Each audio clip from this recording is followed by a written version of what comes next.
The stars lean down to kiss you, and I lie awake and miss you. Hello YouTube, and hello to all my little Hellcats. It's me, Catnip Hellcat, or better known as Sherry. As you can see, I have a little guest host. If you haven't realized by the title of the video, this is my haunted doll. Now, she was bought by my cousin, who also made my my reborn doll, excuse me. And she was bought off the site AJ Haunted Dolls. But if you try to go to the site right now, it's down. But they do have a Facebook page, which I will list down below in the description box and everything. And I don't know, I don't remember the whole story about her, because I tried to go to the website because I couldn't remember the story about her and everything. I think she was supposed to be one of those Wiccan dolls. And well, the site, like I said, the site is down and everything. And so I'm just going to tell you all the stories that came attached with her so far. Alright, the first one was my husband's cousin, blah blah blah, blah blah blah. My husband's cousin bought this doll off the site, and I believe she paid $50 for her, which is kind of cheap considering all the other dolls they had going. Like, I know they had one that was going for $400, and she was gorgeous, like in a wedding dress and all. But she was a more higher end doll and everything.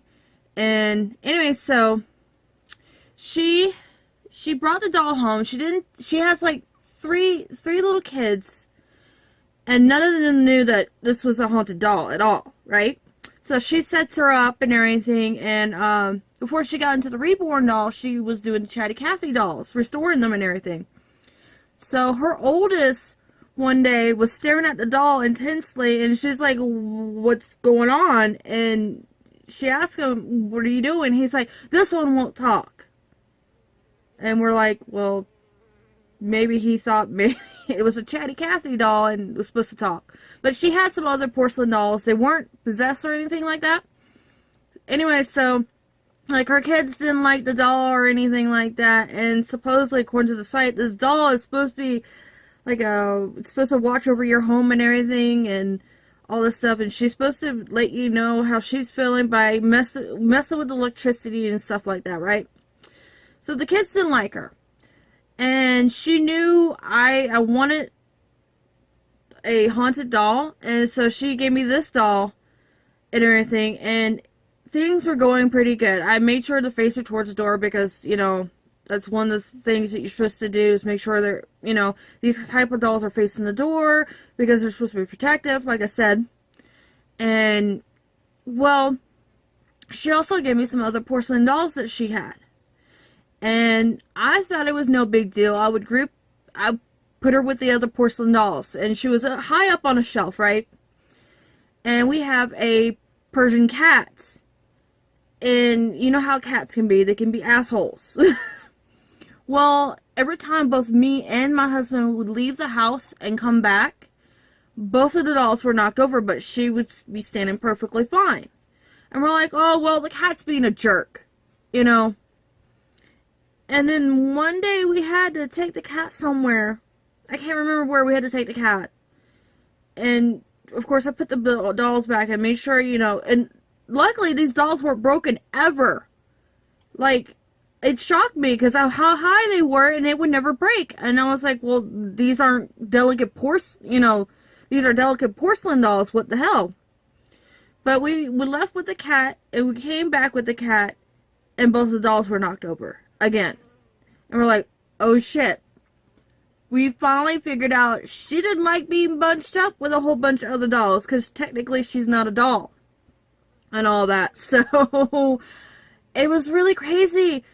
I'm just like still flipped out how she would knock over the two other dolls and they would never break. That's how I know this doll is possessed.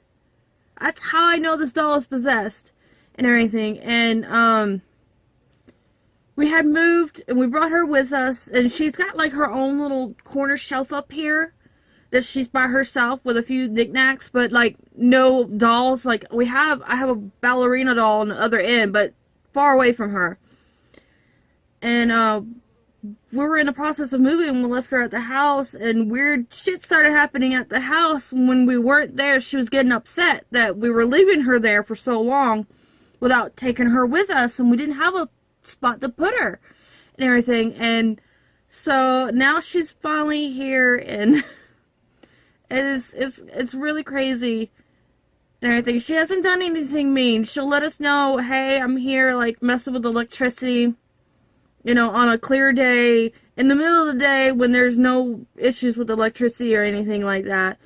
And, like, little stuff like that. And I just, like I said, I found it hilarious that she was getting pissed off that I was grouping her with two other dolls.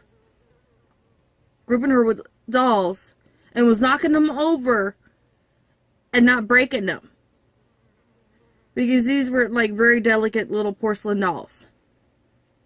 And I ended up giving those two other porcelain dolls to my mother-in-law because she likes porcelain dolls too. But, you know, I still... and if I remember her name correctly, it's Anika and everything. But I'm most likely never going to get rid of her until she starts causing issues. And then, like, I might have some issues trying to get rid of her. If that comes to it, but we're not going to have issues, right? Anyway, so if you like this video, this little story time video about Anika, give this video a thumbs up and hit that subscribe button because you know you want to be a little Hellcat. And go ahead and check me up on Instagram and Twitter and see other things and everything I got going. And I will see y'all in the next video, right guys? Bye.